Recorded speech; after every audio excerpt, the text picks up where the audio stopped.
Hey, good morning. It's 5 a.m. Mester Scrum. It is 6:30 on, say Thursday, Ed? Yeah. Thursday. Anyway, sorry I'm a little bit late. I had a coaching session late night last night. Didn't get done until about 11:15 p.m. And then I was up till about a little bit past midnight and then tried to get up. Didn't work. Anyway, it's 5 a.m. Mester Scrum Show. We're here to talk about Agile and Scrum in a tactical and practical way so you can get home to your family and friends, have some fun, bring value to the customer, not work too many hours so you get a crazy, stressful workplace, balance that work and life, and have some fun. So, just going to talk about one thing today. I think I wrote it down, and I don't know if we'll talk about another. There's a lot of little things bouncing around, going around thought process here. But today I just want to talk about control and what you don't control. And it was, okay, I got to do the show, Ed. Thanks. Yeah, we're going to do all that stuff. Oh, we're going to do all that stuff? Yeah. Okay. Anyway, so got the little ruler, just measuring stuff. Might talk about it. I don't know. I think I might say that for later. But I had a couple people lately is one of the things I noticed in a couple people I was coaching is this desire for control or over achievement. Two different ways of looking at it. One was where the Scrum Master was really hopeful for the team to really achieve a high level of achievement in their sprint. A lot of velocity, points, stories getting done and everything. But the problem was their system went down too much and they couldn't do their final testing and the Scrum Master was like, I was hoping we could do a lot better than we did before because there's a big push in organizations to improve the velocity and get more work out as you mature, right? And that happens. But one of the things I've always done in my career, pretty much my whole life, I always figured something was going to go wrong. It's so by always anticipating, not necessarily solving, but understanding something's always going to go wrong. When it does, it doesn't impact you as much. And sure, you're a little bit disappointed and everything, but it's not. So, but what I had the conversation, which is what I wanted to talk about today, was when you have to understand there's some things you have control over and some things you don't. And when I coach people, I coach them about, so what have you done? And I ask them powerful questions and go through the process. And when you've done or you could not have done anything to fix that problem, it's totally out of your control, can't do nothing. And once you realize that, the stress off you goes away. And that's a hard thing to do. It takes a little practice to understand that because like me, I make lots of mistakes in my life. I've seen enough that I get it. I get over it a little quicker. Not to say I don't like disappointed on it. But what I try to give them emphasis, okay, let's look on the bright side. If you had the system up and running and didn't have all these outside forces totally taking down your system and everything was good, would you have achieved that higher velocity? He's like, yeah. Well, then you did good, right? Your team got a lot of work out there. You just couldn't do the final testing part because someone took down the server for 2 days. What are you going to do? There's nothing you could do, right? But you as a team did well, right?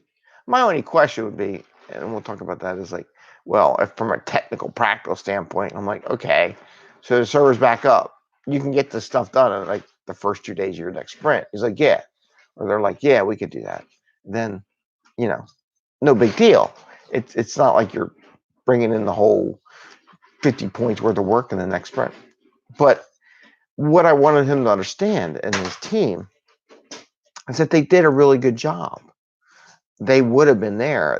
But something, it's like racing NASCAR and you're in third place and you're doing great. And then the person in the front just has an accident, just takes you out.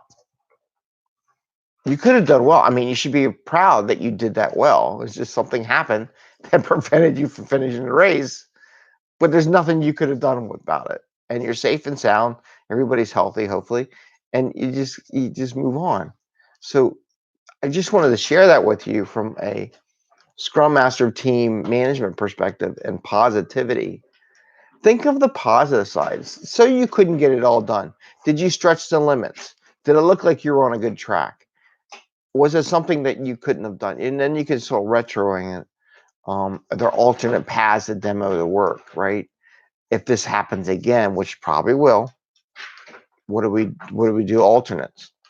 So it's just a positive reinforcement to the team and yourself that you did a good job.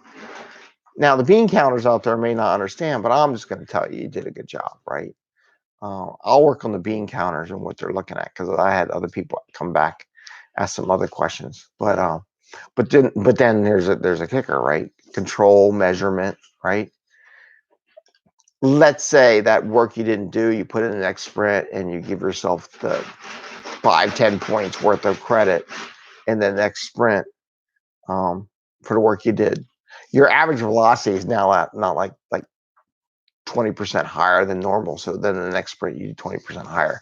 Please don't do that. Some people might say, well, you normally do 25 points. And because you would have, that other 10 points was ours. So we got, the 30 plus another 10, which 40. So from now on, you should be able to do 40 points a sprint. You got to make sure people don't do that and do funky math. But otherwise, great job, right? Think positive. Think positive. Don't think, oh, we failed. We're never going to make it. So you did really good. It's just something out of your control. Maybe I repeated that a few times too many. So that's pretty much the topic I wanted to talk about today. From another point of view in the control world, everybody has work coming to them, right? Sometimes you can't control it, and you just have to have flexibility and to take advantage of the stuff that comes in to service it, right? And we build Scrum in a way that if your CEO comes in and says, I need you to do this project next sprint, and you got to bump a couple stories off your backlog, that you have room to put it in. And we're going to do a TikTok on that later for a show. One last thing, we're going to call it early today. There's a lot of companies out there, and maybe we'll still talk more on this virtual stuff. I know I've been out there saying it for a while, that are doing work from home. Companies aren't allowing their people to go to training sessions and things like that. Some may even allow them going to work. Who knows? But I hope you all stay safe, and find ways to work in a way and share. But even if you're not in the office, there's a way for you to communicate and work as a team. We're reverting back to the old individual stovepipe mentality, waterfall working environment. Please don't revert. Find a way to work in team as much as possible. I know a lot of distributed teams, they're already there. So that's a great thing.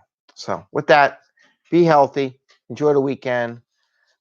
I'm definitely going out this weekend to do some stuff and try to support the local economy and going out, because one of the things they talk about is having healthy lungs. So you need to get out of the house. They say having a tight humidity, cold environment's bad. So you want to walk around and get warm, stay warm, and we'll do well. Take care. Ring the little bell if you're interested in getting updates. Hopefully you are. And share wherever you can. And with that, you have a great day. Enjoy. It's Thursday, one more day. Tomorrow is Fortune Cookie Friday. So we'll do the fortune cookie, share that, and we'll have some fun. And I don't have to go to school. And Eddie doesn't have to go to school because they're cleaning his school. Go figure. Hand sanitizer. Hand sanitizer. All right. Take care. Bye. Happy scrumming. See ya.